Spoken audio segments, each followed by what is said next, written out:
ማለት ነው። ልጅ ነበር በረከትክ።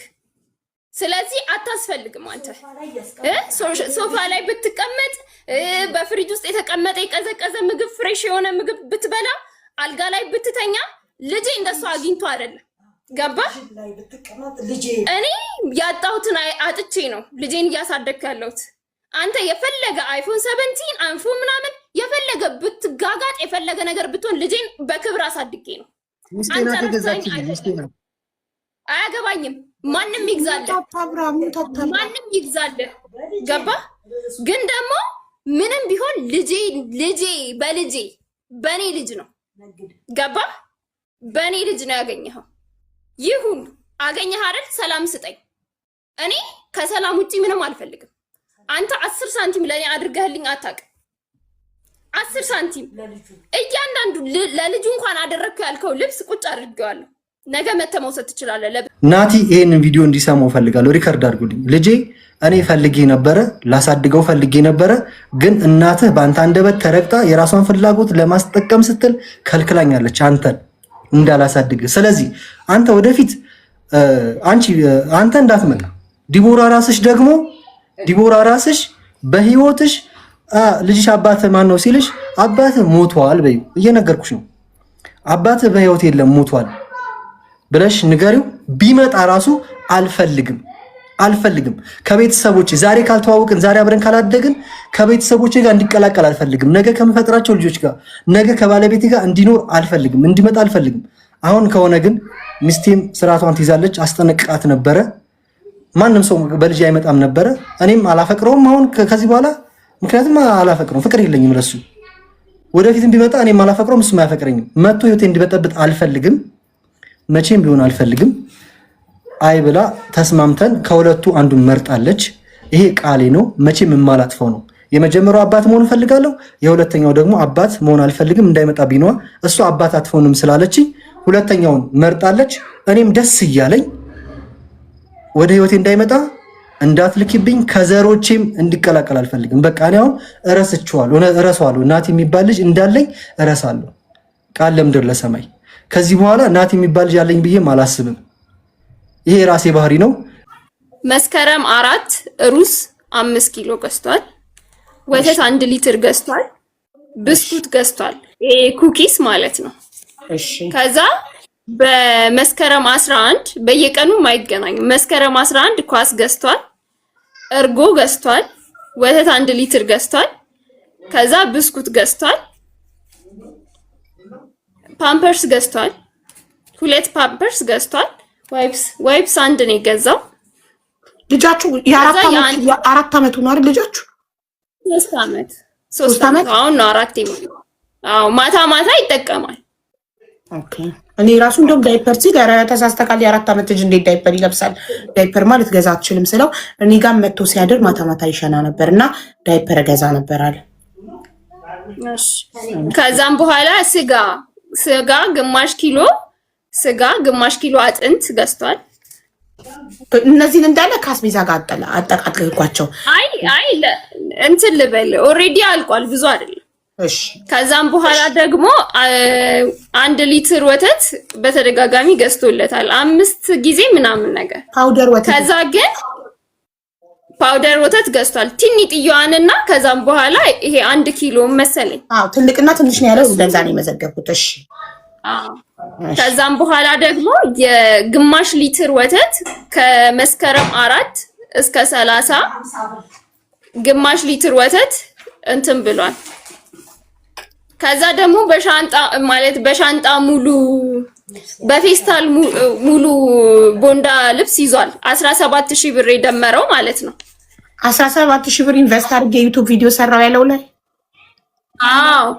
ከሱ ጋር ሲደመር ልብስና ጫማ ስላልኩት እዚህ ጋር ራይት ከማድረግ ቤት ጫማ ያለው እዛው ቦንዳ ጫማና አንድ ጫማ አንድ አዲስ ልብስ አንድ እሺ ቦንዳ 3 ነው። እሺ ሴትዮዋማ ጎበዝ ሴትዮ ናት ከምር መስግባ ማያዟ ማለት ነው። ያመጣላትን ኩታንኩት ሴቶቹ ጎበዝ ናቸው። ልጄን አላሳይም ልጄንማ እንደዚህ አሳድጌ እንደዚህ አድርጌ ልጄን አላሳይም የምትሉ ሴቶች ደግሞ እንጃ ጎበዝ ናችሁ ልበል ወይንስ ምንድናችሁ ልበል? እኔ አሁን ለምሳሌ እኔ ልጅ ነበረኝ የምታውቁኝ ዜድ እንድ ሙራድ ነበርኩኝ ማለት ነው። ልጄ ባለ ሰዓት ሳዑዲ አረቢያ ላይ ነው የምኖረው። ልጄን ይዤ ሰው ቤት እየሰራው ለ4 አመት ከስንት ወር ነው ከ10 ወር ምናምን ሲሆነው ነው በጥቅሉ 5 አመት በሉት። እስከዚህ ድረስ እስከ 5 አመት ድረስ ሰው ቤት ይዤው ነበረ። ገና በ3 ወሩ ስራ ይዤ ገብቼ እየሰራሁ ነበረ።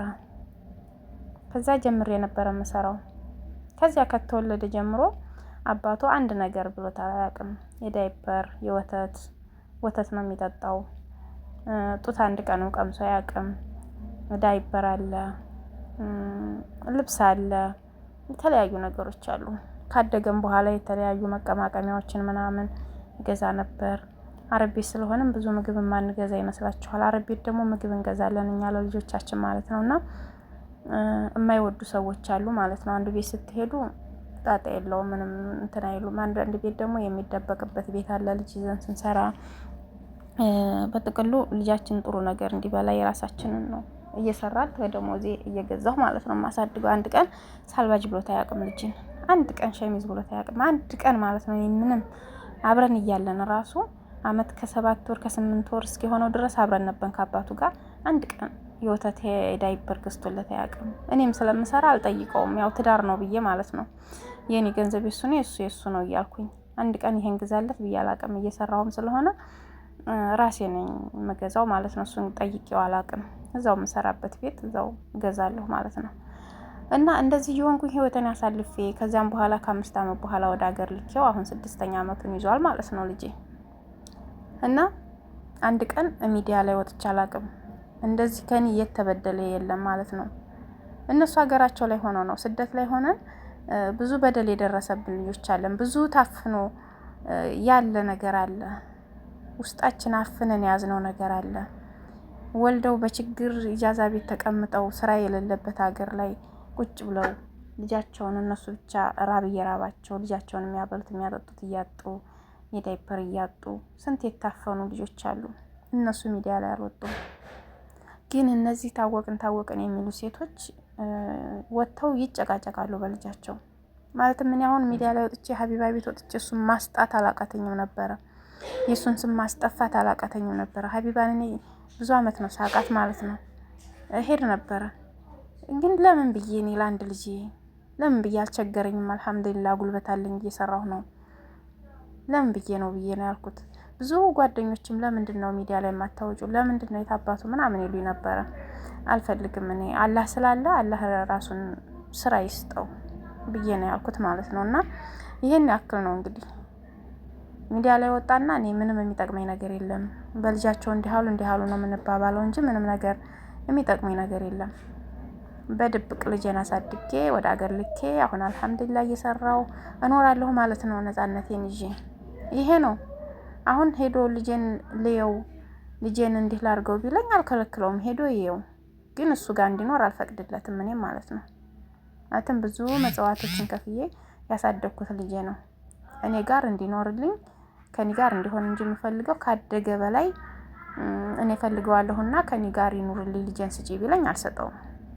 እየሄደ እንዲያየው ቤተሰቦቹንም ሄዶ አይቶ ወደ እኔ ቤተሰብ ሄዶ እኔ ጋር እንዲመለስ እፈልጋለሁ ማለት ነው።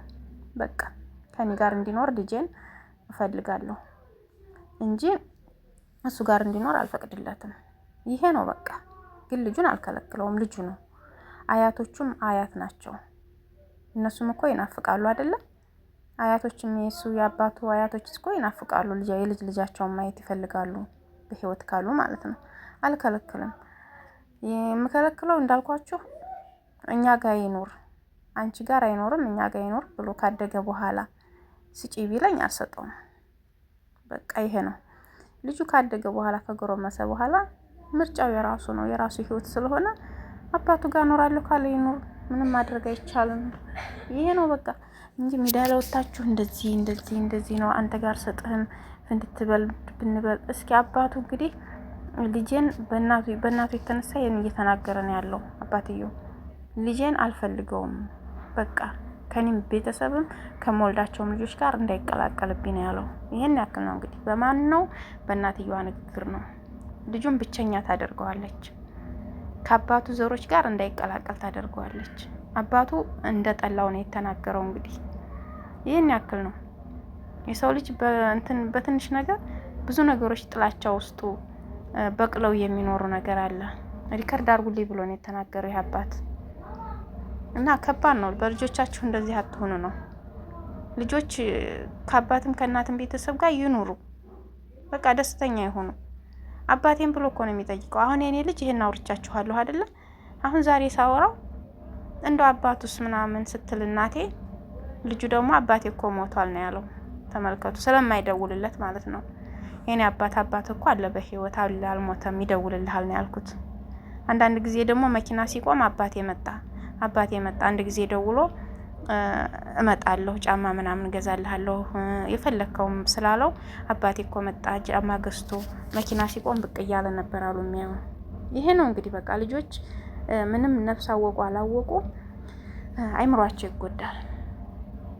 የእናትም የአባትን ፍቅር ያስፈልጋቸዋል። ስለዚህ አትከልክሉ ልጆቻችሁን መጥፎ ነገሮች አታስተምሯቸው። እኔ አሁን ብሞት አባት እኮ እንደዚህ ነው የሚሰራልሃል ምናምን አልለውም። ወላሂ ያላ ሸሂዴ ነው። አባትህ አለ፣ አባትህ እኮ ይወድሃል እንምለው። በቃ ጥሩ ብዙ ነገሮች ውስጡ እንዳይጻፉበት። አባት ነው። ምንም ክፉም ሆነ ደግም ሆነ የማንንም አባት አባቴ ነው አትሉትም። የማንንም እናት እናቴ ናት አትሉትም ማለት አንችልም። በቃ ምንም ይሁን ምንም አባት ነው፣ እናት ነች። ስለዚህ መጥፎ ነገር አታስተምሩ ነው የምለው እኔ ለልጆቻችሁ። ጥሩ ነገሮችን ይዘው እንዲያድጉ አድርጉ። በልጆቻችሁ ሚዲያ ላይ እየወጣችሁ አትጨቃጨቁ። በቃ ጎበዝ ከሆናችሁ እየሰራችሁ ልጃችሁን አኑሩ። ጤነኛ ከሆናችሁ ከቸገራችሁ ሚዲያ ላይ ወጣችሁ ልጄን እንደዚህ ርቦብኛል እንደዚህ ነው በሉ። የኢትዮጵያ ሕዝብ እንረዳለን፣ ይረዳሉ ሁሉም። ሌላ ነገር ምን አለ? ይሄ ነው የኔ አመለካከት።